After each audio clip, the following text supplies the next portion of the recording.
The Deplorable Patriot is brought to you by God, country, and guns, keeping free men free for over 250 years. Freedom. Ask for it by name.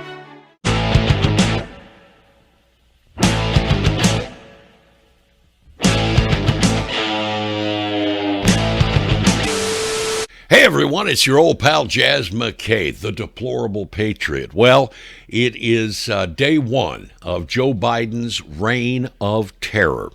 So first of all, I want to show you my flag that flies in front of the deplorable Metro Mansion here in beautiful downtown Oildale, California, USA.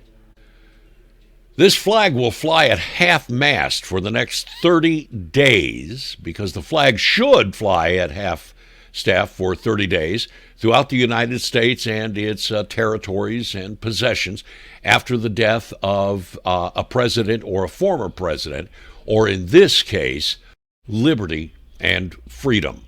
We'll be right back with more after this.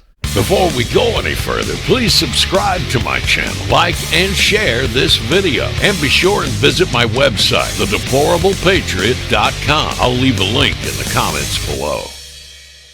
I got a question for you. What do you get when you cross the depraved degeneracy of Caligula's Rome with the mania for coercion of Stalin's USSR? Answer, the Biden administration. And on day one, among many of his agenda items, of course, is forcing innocent young girls to take off their clothes in front of sexually deranged young men. No. This isn't some sick fantasy from the Marquis de Sade. In fact, it's from theblaze.com. On day one of his presidency, President-elect Joe Biden plans to reinstate the Obama-era Title IX regulations, ensuring that transgender students are allowed to use the bathroom or locker room that aligns with their gender identity. Now, Trump had revoked all of this nonsense during his tenure. He argued that Title IX prohibited discrimination based on sex, not gender identity, and that the Obama administration, by changing this rule, was attempting to rewrite the definition of sex in sex-based discrimination. The Obama-era rule immediately became subject to legal challenges after being put in place in May of 2016, and within months of implementation, approximately half of the United States sued the Obama administration over the new directive.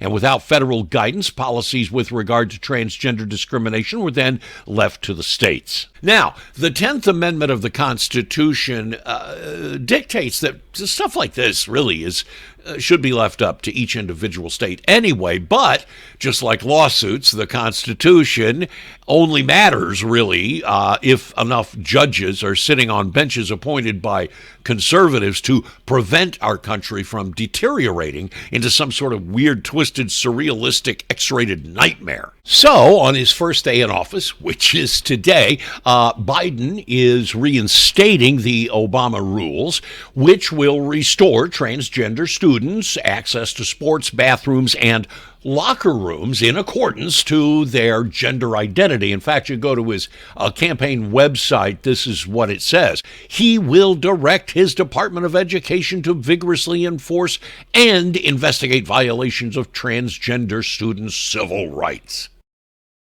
You know what, folks? If Satan were to design a political party, I think he would design it to defile and corrupt and humiliate the human race. But then again, why would Satan want to design a political party? Because a party like that already exists, the Democrat Party. The funny thing about the Democrat Party is they always try and tout themselves as being the party of science. Don't deny the science. You can't deny the science. Science and science. They'll go on and on and on and on and on about science, but when it comes to transgenderism, they're in complete and utter denial of science. They deny the biological reality of gender science. Science is whatever the Democrat Party says it is on any given day. Therefore, according to science, taxes on energy can control the weather. Men can menstruate, and there are countless numbers of genders. It would be funny as hell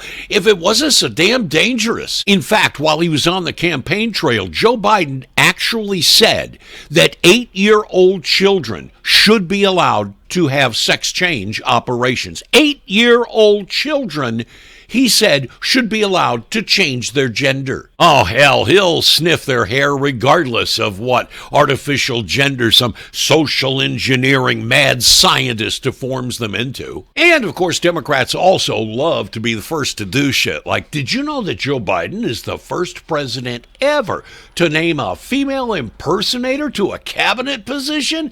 It's true. We're talking about Rachel Levine. As Pennsylvania's Secretary of Health, Levine is best known for two things. One is killing old people by forcing nursing homes to take COVID-19 patients in while simultaneously pulling his own mother out of a nursing home because he knew that his policy would probably kill her. The other, of course, is his primary qualification for joining the Biden administration, and that's because he personifies diversity by running around in public dressed like Danny DeVito in drag. This is what makes his nomination historic. That and the fact that if confirmed by the Senate, he'll be the Assistant Health and Human Services Secretary.